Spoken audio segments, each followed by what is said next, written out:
창덕쌤입니다. 오늘은 CO2 용접 도면 해독에 대해서 강의를 하겠습니다. 이 도면 해독은요, 현장에서 용접을 하실 때 책임자가 될 수 있는 아주 중요한 내용이 됩니다. 도면을 보고 내가 그 도면을 해석을 해서 용접을 할 수 있어야 제대로 된 용접사가 됩니다. 그러니까 여러분께서 직접적으로 일을 할 수도 있고 다른 용접하시는 분에게 도면을 해독해서 지시를 할 수 있는 아주 중요한 과목이 되겠습니다. 여러분이 한 단계 더 성장할 수 있는 이런 내용이 도면 해독이기 때문에요. 여러분께서는 필히 한 번만 보지 마시고 확실하게 내 것이 될 때까지 많이 보시면 좋겠습니다. 지금 보는 NCS 교재는요, www.ncs.go.kr 이 홈페이지에서 받아보시면 되겠습니다. 그리고 NCS란 내용을 처음 보시는 분을 위해서 간단하게 NCS에 대해서 설명을 하겠습니다. 자, NCS는 국가직무능력표준, 말이 좀 어려운데요. 이렇게 되어 있어요. 자, 이 내용은요, 산업 현장에서 직무를 수행하기 위해서 필요한 세 가지의 지식, 기술, 소양입니다. 지식은 이론적인 내용이라 보시면 되겠고요. 기술은 실제로 내가 할 수 있는 기능적인 면이 됩니다. 소양이라는 것은 직장 생활에 필요한 태도라든지 어떤 직장 생활인으로서 꼭 필요한 내용이 소양입니다. 자, 이런 내용을 국가에서 표준화한 것을 바로 NCS라 이렇게 말을 하고 있습니다. 차례를 보도록 하겠습니다. 학습 1은요, 용접기호 확인하기입니다. 용접기호요. 1-1 용접기호에 대한 이해 부분이고요. 학습 2, 도면을 파악하기입니다. 제작 도면 해독 부분이 되겠습니다. 학습 3은요, 용접 절차 사양서 파악하기. 용접 절차 사양서의 내용 해석. 사실은 이 학습 3이 용접에서 좀 가장 중요한 내용인데요. 학습 1번과 2번을 모르면 3번을 또 알 수가 없어요. 그래서 순서대로 보시는 것이 가장 좋습니다. 먼저 핵심 용어를 몇 가지를 보고 하겠습니다. 앞으로 여러분께서 이 과정을 마치시면은 여기에 나오는 중요한 이런 내용에 대해서 꼭 알으셔야 됩니다. 용접기호란 뜻, 위험의 형상, 용접 절차 사양서, 용접 절차 인정 기록서, 그 다음에 용입, 용접 자세, 홈 가공, 개성각, 심, 표면 육성, 루터면, 필릿, 목 길이, 목 두께, ASME, AWS, SMAW, GTAW, SAW, FCAW. 아마 여러분께서 이 지금 용어를 보시고 몇 가지를 아는지 모르겠습니다. 이 용어를 딱 들었을 때 이것은 어떤 내용이다. 이런 내용을 파악하시면 이 용어에 대해서 확실히 안다고 보시면 돼요. 만일에 이 책을 끝내시고도 이 내용에 대해서 모르시면은 꼭 반드시 인터넷 검색이라든지 아니면은 내용에 대해서 한 번 더 보시기 바라겠습니다. 자, 학습 1 용접기호 확인인데요. 자, 먼저 학습 목표를 보겠습니다. 용접 자세를 지시하는 용접 기본기호를 구별할 수 있다. 호모 형상을 지시하는 용접 기호를 구별할 수 있다. 가공 상태를 지시하는 용접 보조 기호의 의미를 구별할 수 있다. 이 세 가지를 필히 좀 기억을 하셔야 되겠습니다. 지금 나오는 내용은요, 앞부분의 책에서도 나왔던 내용이 반복이 됩니다. 반복이 되지만서도 복습을 한다고 생각하시고 내용을 보시기 바라겠습니다. 용접 자세에는요, 기본적인 우리가 네 가지 자세가 있습니다. 작업자를 기준으로 용접부가 놓인 위치와 모재의 용접봉을 겨누는 방향, 용접 진행 방향에 따라서 그림 1-1과 같이 아래 보기 자세, 수직 자세, 수평 자세, 위보기 자세, 이렇게 네 가지 자세가 있습니다. 자, 요 A번이 아래 보기라 그러죠.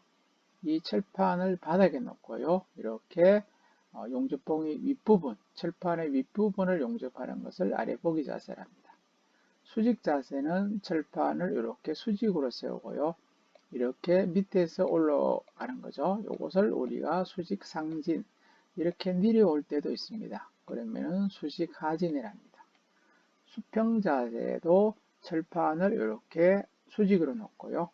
이렇게 수평으로 가는 자세를 말합니다. 위보기 자세는 이 철판이요, 본인의 용접하시는 분의 이마 위에, 머리 윗 부분에 있고요. 이 밑부분이죠. 바닥 부분을 이렇게 용접하는 것을 위보기 자세라 이렇게 말합니다. 먼저 아래 보기 자세는 프레이터 포지션 이렇게 했죠. 그래서 프레이터의 요 F를 가지고 우리가 표기를 F라 표시합니다. 그래서 앞으로 F라고 표시되어 있으면은 프레터 포지션의 F의 이제 앞자리죠. 앞자리를 가지고 하는 것이 이제 아래 보기라고 보시면 돼요. 다음에는 수직 자세는 버티칼 포지션, 버티칼의 요 V자요. V자를 가지고 요것을 V라고 이렇게 표시가 나오면은 이것은 수직 자세라 이렇게 보시면 되는데요. 수직면에 대해서 15도씨 이하의 경사로 세워놓고 한다. 자, 대부분은 요것이 이제 90도인데요. 최소 요 각도가요. 이 각도가 요게가 15도씨죠. 15도씨 이상으로 세워야 돼. 15도씨에서 그러면 어떻게 해요? 90도 정도까지죠. 이 상태로 이제 세워서 하는 것을 가지고 수직 자세라 이렇게 이야기를 하고 있습니다. 다음에는요, 수평 자세, 호리젠탈이랄 거죠. 호리젠탈 포지션에서 이제 H, 그래서 H라고 표시를 하고 있습니다. 수평 자세 그림 C와 같이 이렇게 수평면에 대해서 직각으로 세워진 내용이죠. 그리고 이제 용접을 하시는 것이요. 그 다음에 위보기 자세는 오버헤드 이제 포지션. 예전에는 이것이 오버헤드의 O하고요. 헤더의 H에서 OH라고 했는데요. 요즘은 그냥 O라고 표시를 합니다. 그래서 O라고 된 것이 바로 위보기 자세라 이렇게 합니다. 다음에는 전 자세 있어요. All Position. 그래서 AP 이렇게 표시를 하죠. 자, 이것은 전자 수평으로 고정된 둥근 파이프에 온둘레 용접할 때에 파이프 아래 부분은 위보기 자세로 하고요. 나머지는 수직 자세로, 또 윗부분은 아래 보기 자세로 이어서 용접하는 자세로 AP로 표시한다. 이렇게 됐는데요. 자, 요게 지금 보시면요. 지금 요 부분은 우리가 아래 보기를 하는 것이고요. 이 부분은 수직으로 하는 부분이고요. 이 부분은 수평으로 하는 부분이 되어 있고요.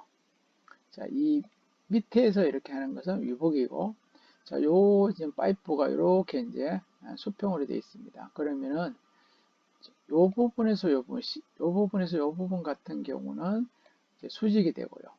요 부분은 위보기가 되고, 요 부분은 이제 아래보기가 되겠죠. 그래서 지금 이 파이프를 원을 그리듯이 한 바퀴를 용접할 때는 기본 세 가지 자세가 들어간다 이런 말이죠.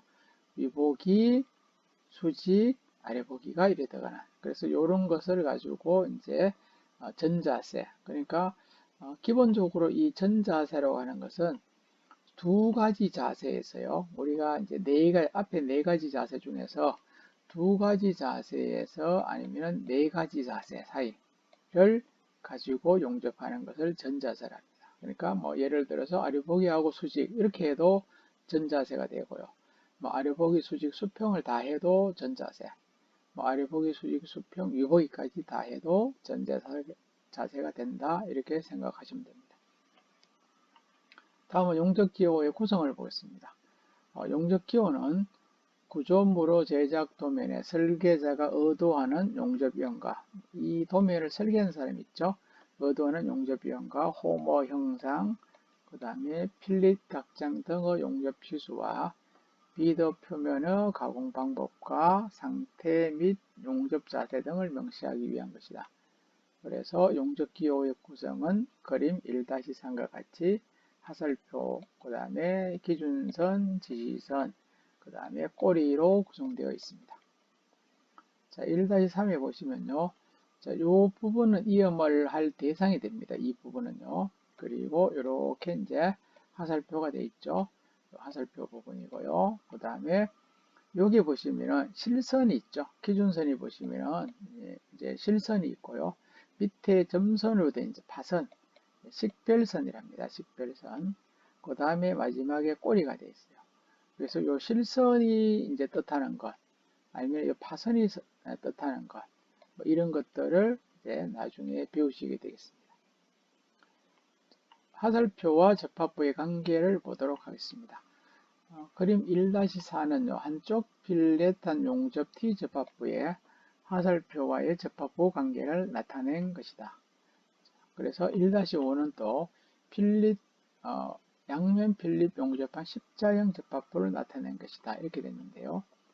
지금 화살표가, 요 화살표를 보세요. 화살표가 이 부분을 가리키고 있죠. 맞죠? 그러니까 화살표가 가리키고 있는 부분이 용접하라. 이런 뜻으로 화살표가 있어요. 그리고 이쪽이 이제, 그러면 이쪽 방향이 화살표가 있는 쪽이죠. 이쪽 방향은요, 화살표 반대쪽이라 이야기합니다.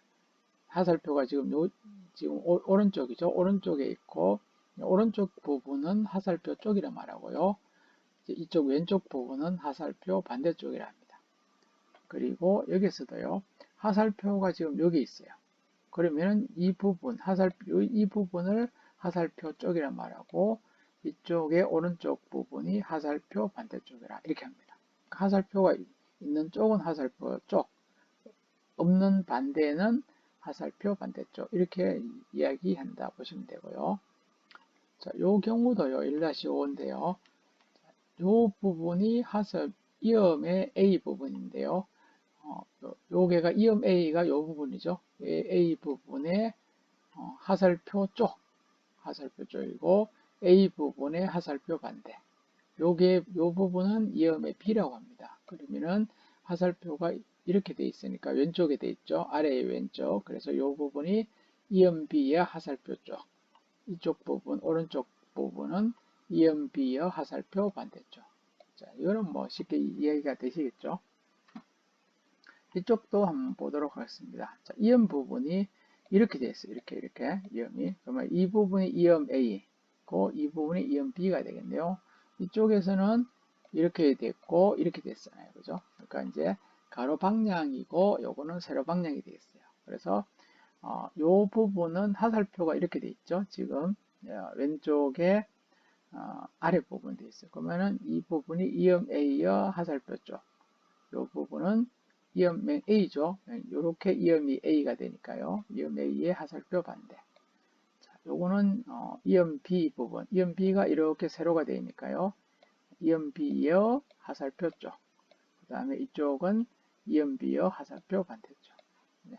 요거는 뭐 화살표를 잘 보시면 되고, 이음 A가 가로가 됐는지, 이렇게 가로 방향인지, 이 세로 방향인지를 보시고, 화살표 쪽과 반대쪽을 찾으시면 되겠습니다. 3번에 화살표 위치와 방향이 되겠습니다.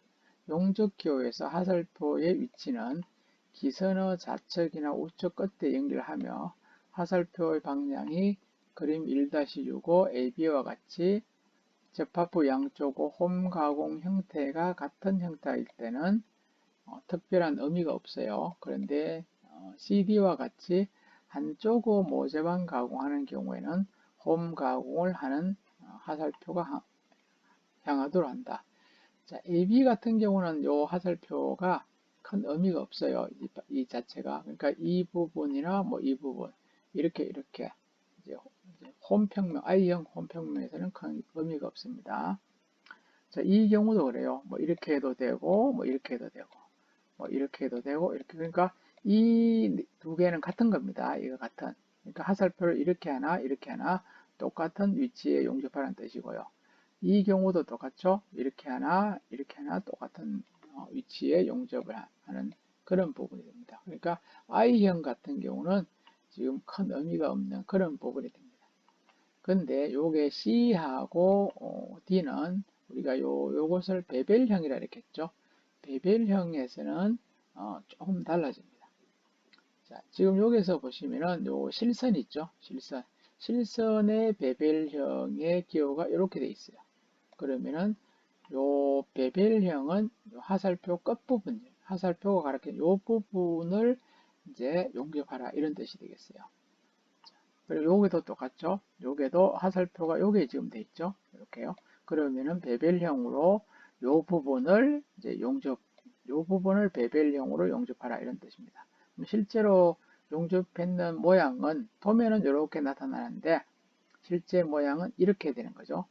그러니까 베벨형이 이렇게 된단 말이죠. 요 부분이죠. 그러니까 요 철판이 사실은 이렇게 깎여 있다는 뜻입니다.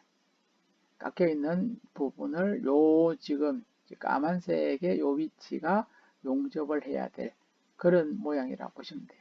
그러니까 요 지금 베벨형 같은 경우 아니면은 뭐 V형도 똑같아요. I형을 제외한 나머지 이제 홈이형에서는 이 화살표의 위치를 잘 보셔야 된다 이런 뜻입니다. 그러면은 요 기호가 뭐 요렇게 지금 되어 있는데 왜 이 아래에 요 아래 철판이죠. 철판이 이렇게 깎여 있는다. 이렇게 하면 안 되느냐 이렇게 묻는 분이 있을 수 있죠. 요 위에 있는 요 철판이 이렇게 깎여 있으면 안 돼요.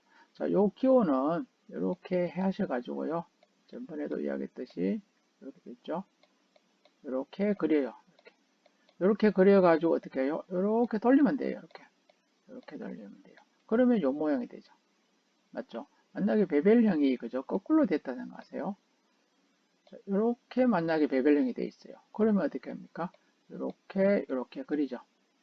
그려가지고 이렇게 요걸 돌려버립니다. 이렇게 시계 방향으로 돌려요. 그러면 어떻게 됐어요? 여기 시계 방향으로 돌아가면은 이제 이렇게 되겠죠. 이런 형태가 되겠죠. 그렇죠? 그러니까 요 베벨형의 요 기호에 따라서 요런 형태는 이 밑에 칠판이 베벨을 내는 것이고요. 만약에 요런 기호 제가 이렇게 요런 기호가 될 때는 위에 칠판이죠. 요 부위를 우리가 용접하잖아요. 그죠? 위에 칠판이 이렇게 깎여져 있다 이런 뜻이죠. 그러니까 요 기호를 잘 보시고 요 기호를 제가 이야기했듯이 그림으로 이렇게 그려가지고 시계 방향으로 이렇게 90도를 회전을 하시면 된다 이런 뜻입니다. 그럼 요런 기호 같은 경우는 칠판이 두 개가 있으면요. 어느 칠판이죠? 이렇게 이런 기호로 되어 있죠. 이렇게요. 그러니까 지금 이제 우측의 칠판이 이렇게 베벨이 이제 되어 있다는 뜻이죠. 그러면 요 부위가 요 부위를 용접하라 이런 뜻이겠죠. 이렇게 알아두시면 될 것 같습니다. 기준선에 대한 기호의 위치라 보시면 되겠습니다. 용접 기호는 기입 장소의 여백에 따라서 기준선이 바로 실선이 되겠어요. 또는 파단선, 뭐 점선이죠. 파선, 식별선이랍니다. 어느 쪽에 표기할 수 있습니다. 용접 기호가 그림 1-7의 A와 같이 기준선 쪽, 기준선이라는 것은 실선입니다. 실선 쪽에 표기되어 있으면은 화살표 쪽 용접을 해야 되고요. 이거 아주 중요한 내용이고요. 1-7의 B와 같이 식별선이죠. 식별선은 이게 앞에서 이야기했듯이 파선이라죠. 파선 점선입니다. 파선 쪽에 표기가 되어 있으면은 화살표 반대쪽. 자, 이 내용이 아주 중요합니다. 용접해야 됩니다. 그림 1-7화 C와 같이 기선의 아래, 위 양쪽에 되어 있어요. 그러면은 양쪽을 다 한다 이런 말입니다. 자, 보도록 하죠. 자, 지금 요 기준선이란 게 앞에서 말했는 요 기준선이 바로 요 실선이죠. 요 실선이라고 요렇게 되는 거. 요 위치에 실선에 지금 V자가 표시가 되어 있어. 요거는 이제 V형 홈 용접이라 했잖아요. 이렇게 되어 있고. 그 다음에 요 경우 밑에 그림도 요 실선이죠. 실선에 이렇게 표시가 되어 있죠. 그러면은 이런 식으로 실선에 표시가 되어 있으면은 기준선 쪽에 표기되면은 하살표가 있는 하살표 요 방향이죠. 하살표가 있는 쪽에 용접하라 이런 뜻입니다. 그리고 반대로요. 식별선, 파선이죠. 요 파선, 점선에다가 요게 표시가 되어 있죠. 요거도 그렇고 요거도 그렇고. 그러면은 자, 실선하고 파선이 자 이렇게 파선 자체가요. 밑에 실선의 밑에 그릴 수도 있고 위에 그려도 관계없어요. 이렇게 그려도 되고 이렇게 그려도 관계없습니다. 이것은요. 예. 그러니까 이 파선은 실선의 밑에 그리나 위에 그리나 관계없고 중요한 것은 이 이렇게 했을 때 요 부분 있죠. 요 부분이 과연 실선에 접촉이 되어 있는지 이렇게 파선이 되는지 요것을 잘 보셔야 된다는 뜻입니다. 실선에 되어 있으면 하살표가 가리키는 쪽을 용접하고요. 이런 식으로 파선, 점선에 되어 있으면 가리키는 쪽에 반대를 용접해야 돼요. 이쪽에 용접하는 게 아니고 반대편. 그러니까 요거는 서로 반대 부분입니다. 요것도 똑같죠. 지금 이렇게 밑에 하든지 위에 하든지 이제 파선이 되어 있기 때문에 하살표 반대쪽 한다. 그 다음에 만약에 이렇게 X자로 되어 있어요. 여기다가 파선을 꺼도 관계는 없어요. 네, 이렇게 되어 있으면 요것은 양면 쪽, 양쪽 다 한다. 요 실선의 요거는 이제 요 부분은 과연 하살표 쪽이고 요 밑에는 그러면 하살표 이제 반대쪽이겠죠. 네, 이렇게 보시면 되겠습니다. 자, 그리고 용접 홈 이음과 홈의 형상을 보도록 하겠습니다. 자, 용접 이음의 종류는 1-8과 같이 맞대기, 겹치기, 모서리, T이음, 가장자리 이음, 플러그 이음 이렇게 있습니다. 자, 맞대기 이음에서요. 지금 요거는 우리가 I형이라 했죠. 그냥 파지를 않는 상태에서 홈이 없는 상태에서 그냥 일자로 이렇게 하는 것이 이제 I인데 요렇게 이제 I형으로 할 수도 있고 여기다가 뭐 홈을 팔 수도 있잖아요. 요렇게 일단은 두 개 철판이 맞대어 있는 것을 맞대기를 합니다. 그 다음에 겹치기는 철판 두 개가 이렇게 겹쳐진 부위, 요 부위를 하는 것을 말하고요. 철판 두 개가 이렇게 이제 직각으로 만나는데 요 모서리, 요 부위를 하는 것을 가지고 코너라 그죠? 코너 쪽을 하는 것을 모서리라고요. 그 다음에 이건 T자 형태의 이제 부분에서 직각 부분 여기나 여기를 하는 것을 T염이랍니다. 그 다음에 요거는 가장자리죠. 끝부분, 칠판의 끝부분이죠. 끝부분을 용접하는 것을 가장자리염이랍니다. 이런 경우 플러그는 위에 칠판에 이제 구멍을 냈죠. 구멍을 내 가지고 요 구멍 속을 용접하는 것을 이제 플러그 용접이다 이렇게 합니다. 그 다음에 용입과 용접의 홈을 보겠습니다. 용입이란 것은요. 용접부 모재 표면으로부터 녹아 들어간 깊이를 말한다. 자, 그림을 보시면 쉽죠. 요걸 이제 모재, 이제 칠판이랬죠. 칠판에 용접을 하니까요. 이 칠판이 이렇게까지, 이 위치까지 녹아버렸어요. 칠판이 녹아 들어간 요 깊이를 용입이랍니다. 용입. 그러니까 용입이 깊다는 것은 철판이 많이 녹았다는 뜻이 되겠고요. 용입이 얕다는 것은 철판이 요 정도까지 녹으면은 용입이 얕다 되겠죠. 이렇게 많이 되면은 용입이 깊답니다. 자, 용접부에서 이음의 강도와 신뢰성에 큰 영향을 미치는 중요합니다. 자, 용입이 깊을수록요, 이 모재가 많이 녹아가지고 많이 잘 붙어요. 용입이 얕다면은 모재가 조금밖에 이렇게 안 녹죠. 이렇게 되면은 요것이 작게 녹게 되면은 깊이가 이제 적게 녹게 되면은 제대로 용접이 안 될 때가 많습니다. 그런데 중요한 것은 용입이 무조건 깊다고 좋은 건 아니죠. 이 철판에 따라서요. 철판이 이렇게 두꺼울 때는 이렇게 깊게 녹아도 관계없는데요. 철판이 얇을 때는 이 용입을 깊게 하면은 말 그대로 용낙, 다른 말로 하면 우리가 구멍, 빵구가 난다 이런 말이죠.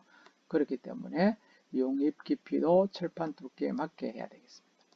1-9의 비더의 폭과 높이, 용입 등 단면의 그 비더 폭이라고 하는 것은 이 비더의 이것을 폭이라 말하고요. 그 다음에 비더의 높이는 이 면에서부터 이렇게 볼록하게 올라온 이것을 비더의 높이랍니다. 그리고 여기서 이제 용입이라는 것, 비더의 폭, 비더의 높이, 그 다음에 전체 모재의 두께의 명칭을 좀 알아두시기 바랍니다. 자, 용입의 깊이는 그림 1-10에 나타낸 것과 같이 용접법의 종류에 따라 차이가 있어요. 그리고 용접 전류와 전압, 그 다음에 용접 진행 속도에 따라서도 각각 다르게 된다. 이렇게 되어 있습니다. 자, 기본적인 이제 용접법의 종류에 따라서 나왔는데요. 가스 용접이 이 용입이 가장 얕아요. 그러니까 가장 이 모재가 잘 안 녹는다 이런 말이겠죠. 그 다음에 피복 아크는 가스보다는 더 깊게 됩니다. 깊게 되고요. 그 다음에 탄산가스 아크 용접, 우리가 말하는 CO2 용접은 이 피복 아크보다도 더 용입이 깊습니다. 깊고요. 그 다음에 서브머지드 이제 아크 용접이라는 거 있어요. 완전 자동 용접 쪽인데요. 이 서브머지드 아크는 이 탄산보다는 더 깊게, 더 많이 녹죠.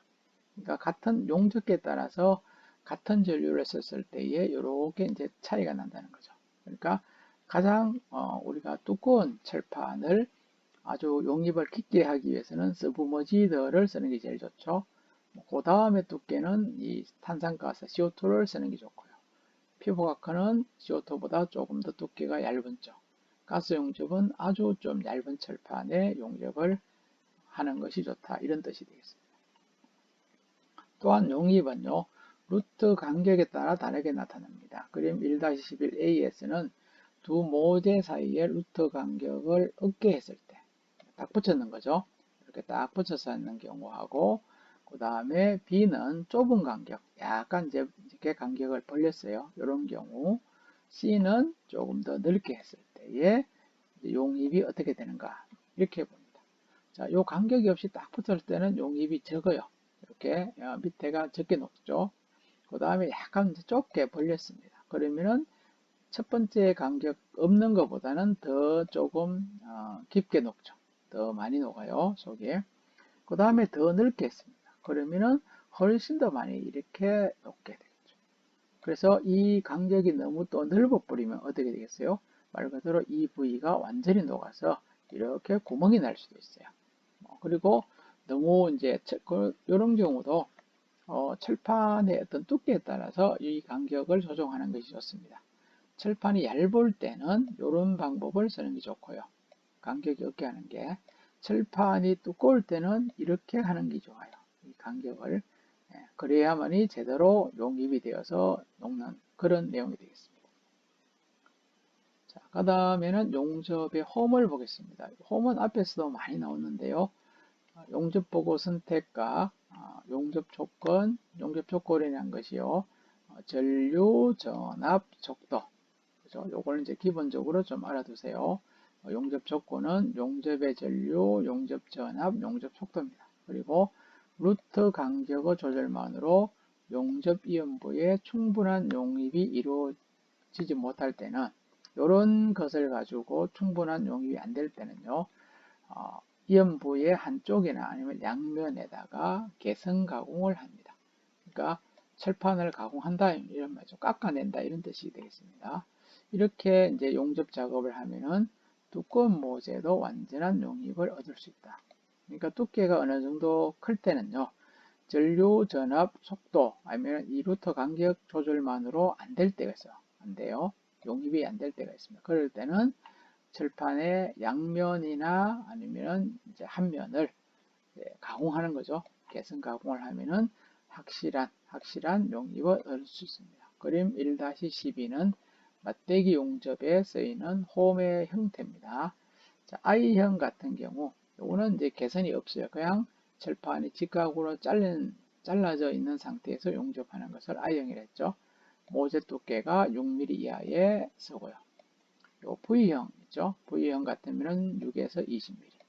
그 다음에 요 X형은 XUH형, X 뭐 U 뭐 H형 X형, 그 다음에 U형, 그 다음에 H형 이런 거 같은 경우는 훨씬 더 한 뭐 20mm에서 특히 H형 같으면은 50mm 이상도 되겠죠. 그래서 이 V형하고 이 베벨형은 비슷해요. 뭐 책에 따라서 베벨형은 6에서 뭐 19mm 이런 경우 있고 V형은 이제 20mm 정도가 나왔었죠. 이제 그리고 I형은 6mm 이하. 그러니까 철판의 두께에 따라서 이런 형태를 이렇게 개선을 해서 철판을 깎아내는 거죠. 깎아내어서 이제 용접하면은 훨씬 좋아진다. 이렇게 보시면 되겠습니다.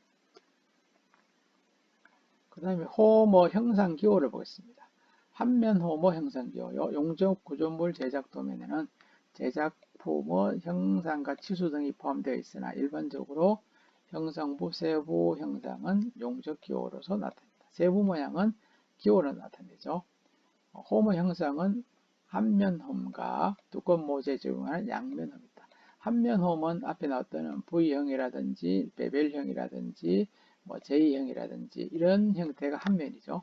그 다음에 X라든지 그 다음에 뭐 K형이라든지 그 다음에 H형 이런 것은 이제 양면홈이 되겠습니다. 접합부 이음 형태와 기호를 표시하고 1-1은 한면홈의 용접 이음부로 기호를 나타낸 것이다. 이렇게 되어 있어요. 자, 여기에서 이제 1-1인데요. 이 부분은 이제 한면홈이 있고요. 아니면 양면홈도 있을 수 있는데요. 그래서 요 기호하고요. 기호하고 그림 요것을 이제 좀 보시고 그 다음에 명칭도 한번 보시면 되겠습니다. 그럼 요 형태는 요 꼭 하나의 어떤 수염처럼 생겼어요. 보통 그죠? 이런 식인데 요 부분이죠. 요 부분, 요 부분, 요 부분이 요 부분, 그러니까 요 부위를 용접한다 이런 말입니다. 요 부위를 요렇게 생긴데 돌출된 모서리가 이렇게 돌출해서 톡 튀 나왔어요. 그 모서리를 가진 평판 사이의 맞대기 용접. 돌출된 모서리의 평판 사이를 할 때를 이제 모서리 부위가 이렇게 톡 튀 올라왔습니다. 요 부분을 할 때를 요 기호를 씁니다. 그 다음에 평형 맞대기 I형이라 하죠. 이렇게 기호는 일자로 쓰고요. 이런 식으로 I형 맞대기 됐습니다. 그 다음에 V형 맞대기 그 다음에 한면 개선형 맞대기 베벨형이라 했죠. 베벨형. 요거는 이제 넓은 누트면이 있는 V형 맞대기입니다. 이렇게 그리면 되겠어요. 이렇게 그리면 되겠죠. 요 밑에 부위는 이제 딱 붙어 있고 위에 한 2분의 1 정도죠. 2분의 1 정도만 이렇게 개선을 했습니다. 이렇게 넓은 누트면의 한 면. 요것도 똑같이 이렇게 그리면 된다 했어요. 이렇게 그래서 밑에 부분은 딱 붙어 있고 요 부위만 용접이 되겠고요. 그 다음에 U형인데요. 요것도 완전한 U형이 있고요. 그러니까 U형도 이렇게 된 U형도 있고 이렇게 된 U형이 있어요. 이렇게 된 유형은 이렇게 되겠죠. 이 밑에까지 다 이렇게 팠어요. 이렇게 개선했고 이런 경우는 2분의 1 정도만 이렇게 U형이 되고 밑에는 이렇게 붙어 있는 형태죠. 그 다음에 J형도 그렇죠. J형도 그러니까 그림만 이렇게 똑바로 같이 그리시면 됩니다. 모양이. 자, 요 모양은 이면이라 하죠. 이 밑면 밑에가 여기 앞면이라 보시면은 여기가 밑면이 되겠죠. 이면이 이렇게 샘물이 나오는 여기가 이면 용접입니다. 그 다음에 삼각형 부분이 이제 필릿이라고 하죠. 필릿 용접. 요 삼각형 요 부위 아니면은 요 부위도 똑같죠. 여기에 이제 필릿이 되겠습니다. 위에서 다시 보시면은 플러그 용접 또는 뭐 슬롯이라고 하는데 미국에서는 슬롯이라는데 요 부위를 이렇게 길게 이렇게 팠어요. 홈을 윗철판을 파서 요 부위를 용접하는 것이 이제 플러그 슬롯 이렇게 디귿자를 엎어놓는 형태입니다. 점용접은 요 부위를 둥글게 뭐 드릴이라든지 아니면 뭐 펀칭으로 구멍을 냈어요. 그리고 요 구멍 속에 용접하는 것이 바로 이렇게 하는 점용접입니다. 심용접은 이 위의 철판, 밑에 철판의 요 중간 부위가 이제 용접되는 것인데요.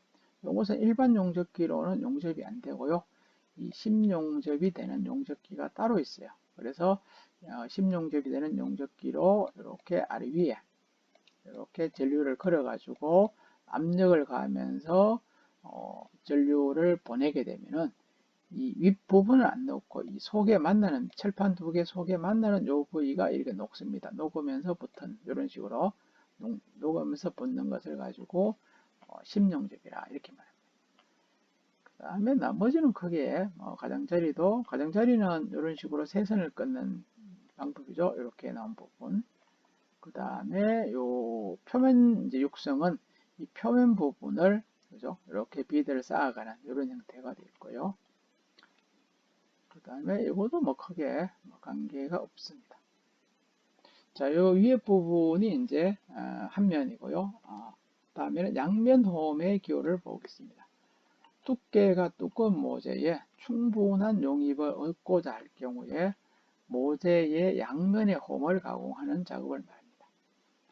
양면 홈 작업은 앞에 있던 한면 홈 작업에 비해서 변형을 작게 할 수도 있고 비드의 단면적이 축소되어 용착 금수고 최적이 작아지므로 자재비와 시간을 단축하는 그런 경제적인 효과가 있습니다.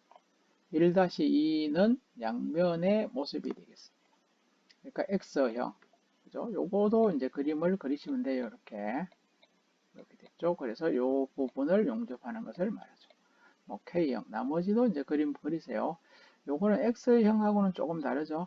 자, 그래서 이런 경우는 전체의 3분의 2, 윗부분의 3분의 1을 이렇게 개선을 하고요. 아랫부분의 3분의 1을 개선하고 중간 부위는 놔두는 거죠. 그래서 여기에다가 용접을 하는 것을 되겠습니다. 이거는 이제 넓을 때죠. 철판이 아주 이제 이 넓은 누터면일 때는 이렇게 합니다. 그 다음에 K형도 앞에 K형은 이 2분의 1을 이제 하는데 여기서는 3분의 1 부분, 3분의 1 부분을 하는 것이죠. 그 다음에 양면 유형이 되겠습니다. 가공 상태 지시 보조기호하고 용접 보조기호의 기입 방법 되겠습니다. 용접부 가공 상태 지시 보조기호입니다. 용접부의 표면 형상과 다듬질 가공 방법 등을 표기할 때 사용하며 보조기호는 표 1-3과 같고요. 여러가지 기호를 함께 또 사용할 수 있지만 용접부를 기호로 표시하기 어려울 때는 별도의 계략도를 나타내는 것이 이제 더 좋다.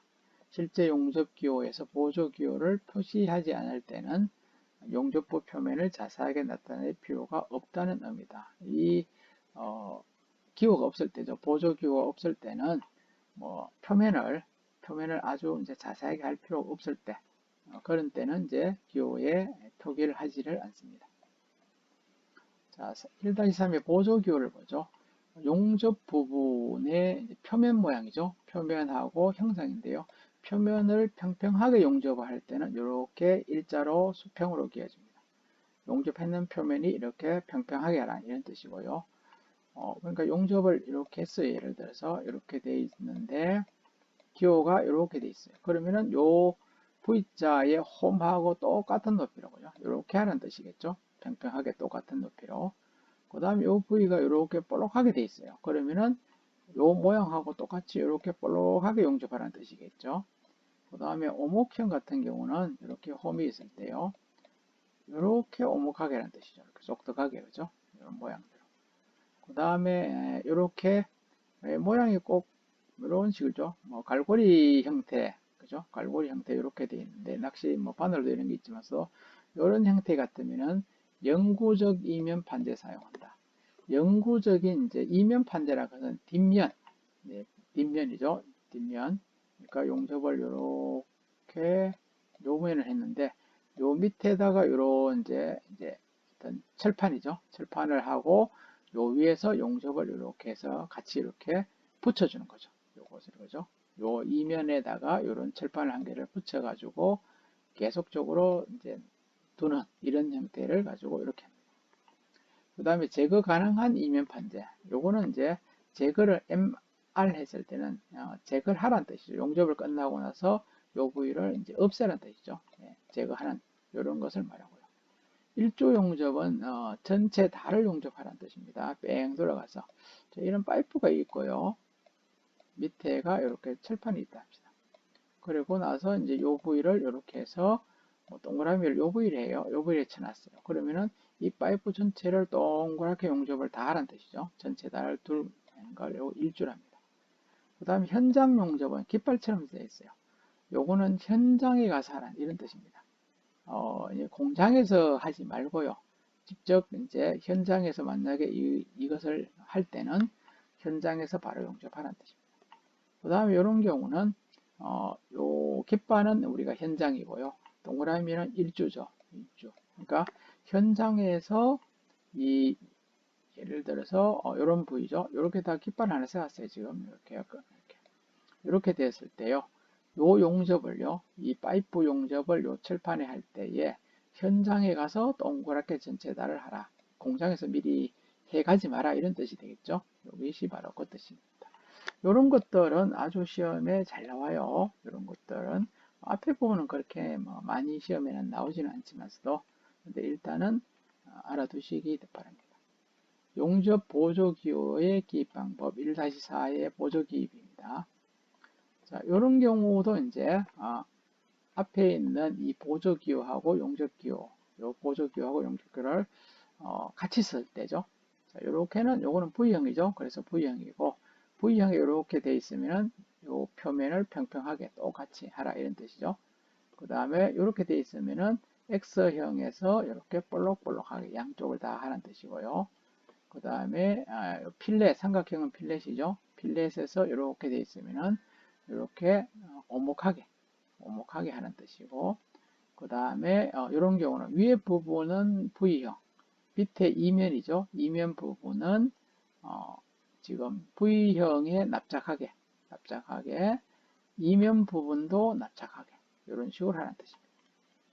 그 다음에 이런 경우는 넓은 루터면의 이제 V형이죠. V형의 밑에 부분에 이렇게 이제 이면도 되게 하는 뜻이죠. 그래서 이런 경우는 넓은 루터면에 보통 여기는 표시가 없어요. 표시가 없을 때는 대부분 이렇게 볼록하게 하시면 되겠습니다. 이렇게 볼록하게 이렇게 따로 이렇게 볼록한 것이 이런 식의 없더라도 이렇게 되어 있네요. 이런 것이 없더라도 이런 식으로 볼록하게 약간 볼록하게 이렇게 하시면 되겠습니다. 자, 여기는 요 기호는요. 요 V형이죠. 요 V형하고 요거는 납작하게 하고요. 그 다음에 이제 요 기호 있죠. 요 기호 A는 표면을 평면 마감 처리한 부위. 평면에 마감 처리를 하라 이런 뜻입니다. 요 기호가 평면을 마감 처리하라 이런 뜻이고요. 그 다음에 요런 기호 있죠. 이런 거. 요런 기호는 요 부위를 매끄럽게 하라는 뜻입니다. 앞에서 이제 영구적인 이면 이런 기호 이제 뜻도 되고요. 요 기호가요. 아니면은 표면을 매끄럽게 하라는 뜻도 됩니다. 이게. 그래서 이렇게 되어 있으면은 요 오목하게 들어간 요 부위를 아주 매끄럽게 해라 이런 뜻으로 보시면 되겠습니다. 그 다음에 용접 보조 기호에 대해서 보죠. 앞에 나왔던 부분이 이제 반복해서 나왔는데요. 일조 용접은요. 부제어 전체를 둘러서 용접하여야 할 때는 이렇게 동그라미를 해줍니다. 그래서 이렇게 이제 되어 있으면은 이렇게 동그라미가 되어 있죠. 요 부위에 꺾어지는 요 부위에다 반드시 표시를 하셔야 돼요. 필렛 용접을 합니다. 필렛 용접을 하는데 전체 다 이 네모 있죠. 네모 전체 다를 둥글게 하라 이런 뜻이 되겠죠. 그리고 요 실선에 요 되어 있으니까 하살표가 되어 있는 요 부분이죠.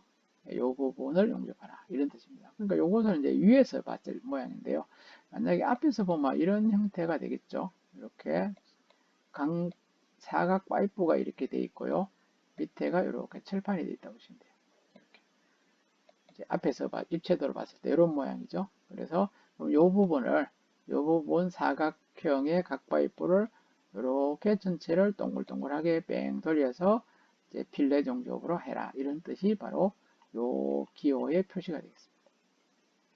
그 다음에 현장 용접은요. 현장에서 용접해야 될 때는 이렇게 깃발을 달아줬습니다. 그래서 현장 요 깃발이 반드시 요 꺾어진 요 부위 하죠. 요 부위에 이제 표시를 하고, 그러니까 이렇게 깃발을 표시하면 안 된다 뜻입니다. 이렇게 하시면 안 돼요. 반드시 요 부위에 합니다. 그리고 만약에 동그라미가 있으면 앞에 이야기했듯이 깃발은 현장, 동그라미는 일주죠. 전체를 이제 하라 이런 뜻이 되겠죠. 용접 방법의 표시가 되겠습니다. 용접 방법의 표시가 필요할 때는 기준선 끝에 두 개 선 사이에 숫자로 표시합니다. 그래서 1-15는 그 예를 표시하고요. 각 용접 방법에 대한 숫자 표시는 ISO 4063, 4063번의 요 표시, 요 방법에 대해서 이제 기준이 나와 있습니다. 그러니까 자세하게 아시려고 하면은 ISO 4063번의 표준을 보시면 된다 이런 뜻이죠. 그래서 이런 식으로 해서 요걸 뭐 보통 꼬리선이라고 해요. 우리가 요걸 꼬리선에 만약 23이다. 그러면은 23이 사실 뭔지를 몰라요. 그럼 23이 무슨 뜻인지 알고 싶으시면은 ISO 4363에 보면 1번, 뭐 0102에서 23번을 찾으시면 돼요. 23번에 보면은 어떤 식으로 하라고 나와 있어요. 그러니까 전문적으로 하실 분들은 요런 이제 ISO 이제 표준 책자를 보시고 찾으셔야 됩니다. 이걸 뭐 다 외울 필요는 없어요. 그러니까 책자가 있어야지 반드시 하고, 또 자주 이렇게 하시다 보면은 23번은 또 무슨 뜻이라는 걸 또 기억하시면 좋은데요. 꼭 기억할 필요는 없을 것 같습니다. 참고 표시의 끝에 있는 정보의 순서 있는데요. 용접 방법에서 ISO 4063번에 의합니다. 그러니까 요것을 일단 먼저 보셔야 되고요. 그 다음에 허용 수준은 KS의 경우는 KSB의 5817번, 그 다음에 KSB ISO의 14002에 의해서 이제 허용, 이제 어느 정도까지 이제 허용이 된다는 게 있고요. 용접 자세는 ISO의 6947번에 보면 다 있어요. 그 다음에 용접 재료는 ISO 544나 2560번, 그 다음에 3581번에 보면은 용접 재료에 대해서 있습니다. 그러니까 이런 지금 ISO 기준을 이제 찾아야 되겠죠. 찾아가지고 보셔야지 제대로 된 이제 방법이라든지 뭐 수준, 자세, 재료 이런 것이 있다 이런 뜻이 되겠습니다. 그리고 개별 항목은요, 요게 뭐 이런 식으로 대각선으로 이제 구분하는데요. 기준선 끝 상자 안에 특별한 지침, 즉 절차선을 해서 이런 식으로 표시를 또 할 수 있다 이렇게 되어 있죠. 그래서 여기서도 보시면은 뭐 A1 이렇게 해가지고요. 참고 표시는 또 이렇게 A1에 있다 이런 식으로 표시를 한다 이렇게 보시면 됩니다. 그래서 그림 1-17번이죠. 여기죠. 17번에는 KSB나 ISO의 5817번에 있는 허용 수준입니다. 허용 수준. 5817번에는 허용 수준이 있어요. 그리고 ISO 6947번, 6947번은 이제 아래 보기 자세. 6007번은 아래 보기 자세는 또 PA, 아래 보기 자세는 또 PA라고 적습니다. 그러니까 ISO 6947번을 보셔야 된다는 뜻이고요. 그 다음에 피복 용접봉은 2560번, 용접봉은 2560번을 보셔야 돼요. 2560번을 보고서 2560번에 보면 2에 512, 2에 여기 붙어야 되는데 2에 512번에 R22를 찾아보시면은 R22를 찾아보시면은 여기에 이런 내용이 있다 이런 뜻이 되겠죠. 그 다음에 피부 아크 용접은 ISO 4063번 아크 여기는 없는데요. 만약에 피부 아크 용접에서는 ISO 4063번에 보면은 참고 번호가 111번이 있어요. 자, 이 111번을 보고 이제 찾아야 된다 이런 뜻입니다. 자, 요게 이제 111번 있죠. 요 111번이라는 뜻이 바로 요겁니다.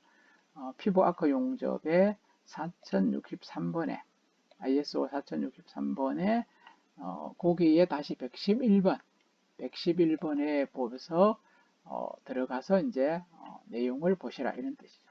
그래서 요 내용을 책을 보고 찾으라는 뜻입니다. 111번은 뜻은 금방 이야기했듯이 ISO 4063번에 111번 보시라는 뜻이고요. 그 다음에 ISO 5817번 같은 경우는 요거는 허용 수준, 요거 허용 수준을 나타내고요.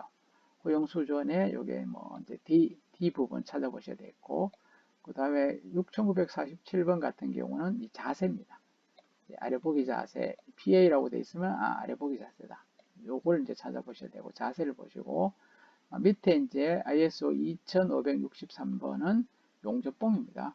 용접봉을 나타내는데 이 512의 RR22 요 부분을 보시면은 어떤 용접봉인지 나타나 있다 이런 뜻이죠.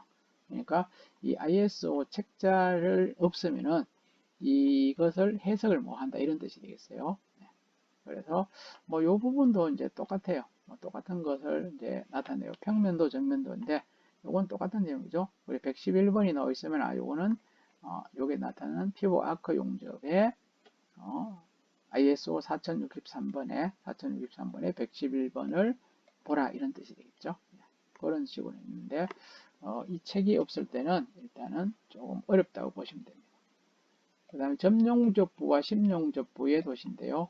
점용접부, 심용접부. 심용접은 이제 뭐 용접이라든지, 그 다음에 브레이징이라든지 솔더링. 뭐 브레이징 솔더링 같으면은 이제 동용접 쪽이 나와요. 이런 경우. 그 다음에 두 개 겹쳐진 부재의 계면이나 두 개의 부재 중에서 하나가 용해되어 접합을 이룬 이런 경우. 두 개의 철판을 이렇게 중간 부위를 용접하는 것이 바로 뭐 점용접, 심용접인데요. 자, 요 그림에는 이제 심용접의 이제 그림인데요. 요 철판이 두 개 있어요. 위에 철판 있고 아래 철판에 이 중간 부위를 이렇게 길게 용접해요. 이거는 뭐 중간 부위를 할 수 있는 것이 용접봉이 들어갈 수도 없죠. 그죠? 뭐 용접하고 이렇게 붙일 수도 없어요. 그래서 요거는 심용접이 되는 용접기가 따로 있습니다. 심용접을 할 수 있는 용접기가요. 그래서 요 위에 부분에 전기를 걸어요. 밑에 부분에도 전기를 걸어요. 그러니까 위에는 전기 걸고, 그러니까 플러스 마이너스 전기 되겠죠. 예, 전기를 걸고 여기에서 전류를 서로 통합니다. 통하면서 시간을 주게 되면은 아래 위에 이게 이제 약간의 압착을 또 하는 그러죠. 눌러주면서 전기를 통하게 되면은 이 만나는 중간 요 부위 있죠. 만나는 이 중간 부위가 먼저 녹아요. 이게 녹으면서 두 개가 이제 이렇게 붙어요. 그럼 이쪽에서도 이렇게 전기를 주고 이렇게 전기를 주고 또 시간을 지나게 되면은 뭐 전류값도 측정 이제 올려야 되겠죠. 그러면은 요 부위가 또 이렇게 녹으면서 붙습니다.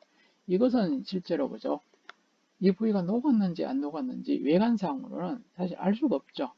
보이지도 않고 스파크도 일어나지 않습니다. 그냥 이제 요런 경우 어느 정도 요 높이까지 폭까지 높는 것은 이제 하나의 이제 그 이 기계를 만든 회사에 기본적으로 나와 있죠. 두께가 얼마이고 시간이 얼마이고 전류를 어느 정도 했을 때는 어느 정도 녹는다는 데이터가 있습니다. 그 데이터를 보시고 이제 확인하셔야 돼요. 네. 그래서 여기서의 이제 C, 요 보이죠? C라는 것은 녹는 폭을 이야기하고요. 그 다음에 L은 이 용접이 녹는 길이를 뜻하고요. 그 다음에 E는 용접의 요 거리를 뜻합니다. E는요. 그래서 요에 보시면 여기서 나오는 요건 수치겠죠. 요 수치가 예를 들어서 뭐 10이라 하면은 요 폭이 10mm다 이런 뜻이겠고요. n이라는 것은 요거 개수를 이야기해요. 개수를. 그래서 이런 경우 옆에 같은 경우는 요 n이 2가 되겠죠. 2. 요 개수가 두 개가 되잖아요. 용접이. 그리고 요 L 자체는 L에서 예를 들어서 뭐 20이다. 그죠? L이 20이라 그러면은 요게 20이란 뜻이겠죠. 요 길이가 20mm가 녹는다 뜻이고, 요 2라는 것은 여기가 예를 들어서 뭐 5라 합시다. 5. 그러면은 이쪽하고 이쪽 두 개의 용접의 사이는 5mm 간격을 두라 이런 거죠. 그러면 여기 이제 여기도 20 되겠죠? 20mm 용접하고 폭은 여기서 얼마였죠? 10이라 했죠?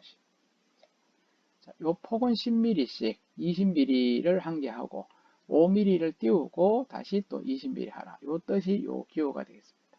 요 기호가 돼요. 네, 그렇죠? 요거도 맹 똑같아요. 요거는 이제 앞에서 받는 것이고, 요거는 상부에서 봤을 때. 요거도 맹 똑같이 10, 그 다음에 2, 그 다음에 요 L이 20, 그 다음에 5. 이렇게 되겠죠. 이렇게 나타나면 똑같이 이런 식으로 하라 이런 뜻이 되겠습니다. 뭐 심용접은 사람이 직접 아크를 눈으로 본다든지 이런 건 없습니다. 이야기했듯이 전류를 맞추고 시간을 맞추고 그 다음에 이제 전기만 연결하면은 자동으로 이렇게 용접이 된다 이런 뜻이 되겠습니다. 그다음에 다음을 보죠. 그다음에 이제 점용접이라는데요. 점용접은 요 심용접하고 비슷해요. 똑같이 이렇게 전기를 걸어요. 점용접이나 심용접은 같은 기계로 씁니다. 저 앞에 있는 심용접은 이 길이가 길었잖아요. 이렇게 용접 길이가 길었어요. 요거는 용접 길이가 짧아요. 요 모양이 점처럼 제가 요걸 이제 바도갈이라고 자꾸 이야기를 많이 해요. 모양이 바도갈처럼 되잖아요. 요것은 앞에의 이제 심용접보다는 시간이 더 짧습니다.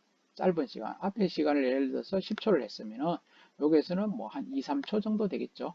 이렇게 해야지 요렇게만 녹지. 만약에 이 시간이 길게 되면은 이것이 막 길게 녹을 수도 있고 아니면은 많이 녹을 수 있어요. 그러니까 앞에 있는 심용접보다는 짧은 시간에 또 전류도 뭐 이제 더 낮을 수도 있겠죠. 이런 식으로 이제 이렇게 이제 하는 겁니다.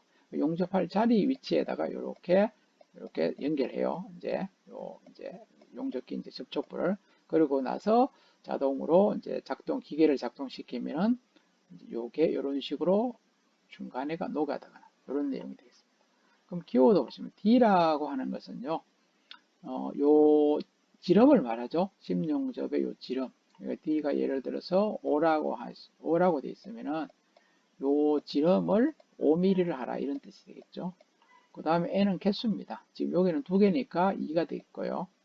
있고 2라고 하는 것은 이 양쪽 지름의 중간에서 중간까지의 거리를 해요. 여기서 예를 들어서 뭐 20이 또 되어 있어요. 그러면은 첫 번째 이 용접된 중간에서요. 두 번째 용접된 중간을 20mm를 띄우라 이런 뜻이 되겠죠. 이런 식으로 됐고 여기 V에서 이제 예를 들어서 뭐 또 20이 있다. 그러면은 첫 번째 용접의 중심까지 20mm를 띄우라 이런 뜻이 되겠죠. 20mm. 그러면 20에 있고 20에 동그라미는 이제 점용접이라는 뜻이고 2 갈로 20 이렇게 돼 있으면은 요게처럼 그죠. 처음에 20mm를 떼어서 동그라 지름이 5mm씩 D가 5니까요. 지름 5mm짜리로 용접을 하나 해요. 그리고 요 중심에서 요 중심까지 20mm를 띄우고요. 20mm 띄우고 그 다음에 또 지름이 5짜리 지름 5짜리 또 점용접을 한 개 하라. 이런 뜻이 요 기호가 됐습니다. 요 기호나 요 기호나 똑같죠? 요거는 전면 상부 이런 내용이고요. 그 다음에 용융 점용접 이것도 뭐 같은 내용입니다. 요거는 요 부위는 요 두 개의 겹쳐진 철판 사이에 하는 것이고요. 요거는 위에 철판을 이렇게 구멍을 냈어요. 구멍을 냈습니다. 그래서 똑같이 이제 요게가 V가 만약에 10이라 할까요? 10. D가 뭐 3이라 할까요? 3. 그 다음에 N은 2로 합시다. L은 뭐 30 합시다. 이렇게 이제 수치가 되어 있다 합시다. 그러면은 요 D는 여기서 이제 요 첫 번째 이 철판 끝에서 용접을 해야 되는 중간까지를 10mm를 띄우는 거죠.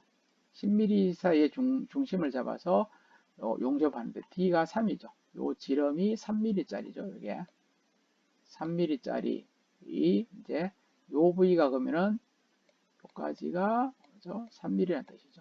3mm.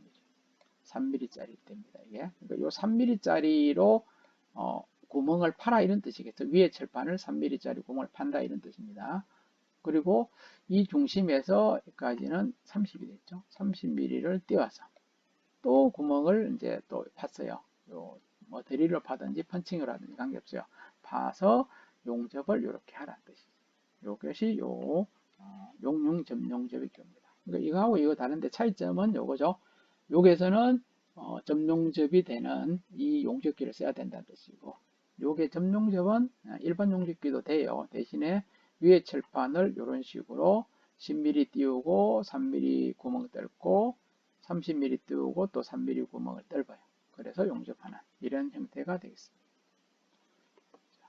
그 다음에 프로젝션 용접이라는 것은요, 말 이제 우리말로 하면 우리가 돌기 용접이라고 해요. 돌기. 프로젝션은 우리말 돌기인데, 돌기란 것은 이제 볼록볼록 티 나왔다는 뜻입니다. 그래서 여기서는 자세히 안 되어 있는데요. 밑에 철판은 그냥 이렇게 평판이 있어요. 평판 이렇게 있고, 위에 철판을 어떻게 했는가 하면요, 이렇게 볼록볼록 티 나오게 만들었어요. 그림을 이렇게. 여기도 쭉 들어가야 되겠네요. 위에 철판, 평평한 위에 철판을요, 뭔가 또 때렸어요. 이렇게 때리면은 요것이 이렇게 굽어 들어가겠죠. 그래서 모양이 이렇게 되겠죠. 사실은 크게 그리면 그죠. 이런 식으로 여기가 쏙 들어가겠죠. 똑같이 이렇게요. 이렇게 이런 식으로 되겠죠. 이렇게 요 부위를 가지고 우리가 영어로 하면은 프로젝션 돌기랍니다.